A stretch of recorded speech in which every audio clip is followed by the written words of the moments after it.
શક્ર સ્તવ એટલે કે શક્રેન્દ્ર દ્વારા પરમાત્માની થવામાં આવેલી સ્તવના.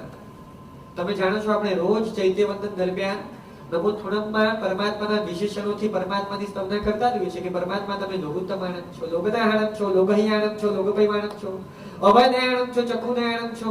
આવા વિશેષણો, એક એક વિશેષણોનું વર્ણન કરવા જઈએ ને તો મહિના ઓછા પડે એવું રહસ્ય એક એક પદમાં સમાયેલું છે. એવા વિશેષણો એના ઉપર મહાપુરુષોએ તો લલિત વિસ્તરા નામનું બહુ સરસ મજાનો ગ્રંથ રચ્યું છે. ક્યારેક વાંચી અને સમજવા બેસીએ ને તો નમો થોણમ બોલવાનો ભાવ આખો બદલાઈ જાય. 2 કલાક પણ નમો થોણમ બોલતા ઓછા પડે એવું લાગે આપણને. બુદ્ધસ્વમેવ વિબુધાર્ચિત બુદ્ધિબોધાત ત્વમ શંકરોષિ ભુવનત્રય શંકરત્વાત ધાતાશિ ધીર શિવ માર્ગ વિધેર વિધાનાત અને વ્યક્તમ ત્વમેવ ભગવન પુરુષોત્તમોષિ. ભગવાન બુદ્ધ તમે જ છો, સર્વને જાણનારા વાસ્તવમાં બુદ્ધ તમે જ છો.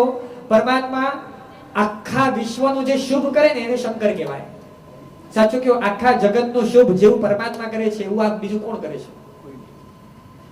સવી જીવ કરું શાસન રસીની ભાવના જે સ્તર ઉપર પરમાત્મા ભાવે છે ને એ સ્તર ઉપર બીજો કોણ ભાવે છે ભાઈ? કોઈ ભાવી શકે?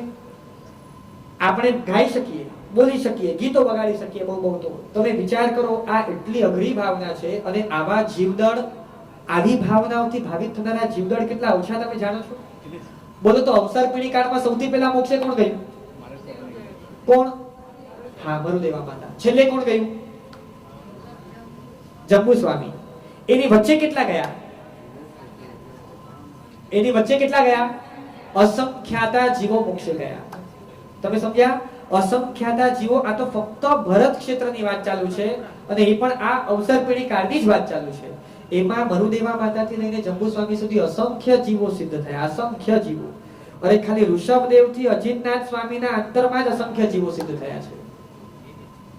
ખ્યાલ આવે છે હું શું કહું છું? પણ તમને કહું, આપણે લોગસ બોલીએ ને ત્યારે બોલીએ છીએ કે જે લોગસ ઉત્તમા સિદ્ધા. આપણે શરૂઆતમાં જ કહીએ છીએ કિત્તૈસમ 24મ ભી કેવલી, કીર્તન કરીશ.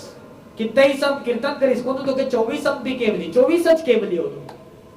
એમાં મરુદેવા માતાનું નામ નથી આવતું, જંબુ સ્વામીનું નથી આવતું, ભરત ચક્રવર્તીનું નથી આવતું, બાહુબલીનું નથી આવતું, અયમુત્તા મુનિ, ઇલાયચી કુમાર, ગત સુકુમાર, અસંખ્ય માના કોઈના નામ નથી આવતા. રામ, ભરત, પાંડવ, થાવચ્ચા પુત્ર બધા મોક્ષમાં ગયા છે. પણ કિત્તૈસમ 24મ ભી કેવલી બોલી અને આપણે વૃષભ, મધ્યમ ચ વંદે, સંભવ, અભિનંદનમ, સુમૈ, પૌમપહમ, સુપાસમ, ચંદપહમ, ખ્યાલ આવે ને? સુવિહિમ, સિયલ, આ 24 ના નામ લઈએ છીએ. જે લોગસ ઉત્તમા સિદ્ધા, જે લોકમાં ઉત્તમ સિદ્ધ થયા છે, ઉત્તમ સિદ્ધ. અને આવા ઉત્તમ સિદ્ધ તમે રેશિયો કાઢો, અસંખ્ય માંથી ફક્ત 24. આ 24 જ એવા આવ્યા કે જે સવી જીવ કરું શાસન રસીની ભાવના ભાવીને આવ્યા હતા. કેમ બીજા નહીં?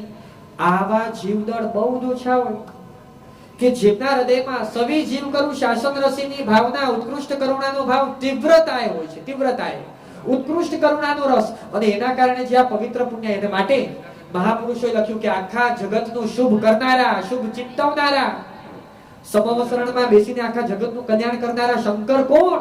તો કે શંકર તમે જ. અને આ વિશેષણો એટલા અલૌકિક છે કે તીર્થંકર પરમાત્મા સિવાય આ વિશેષણ બીજા કોઈના ઉપર ક્યારે પણ લાગુ ન પડે.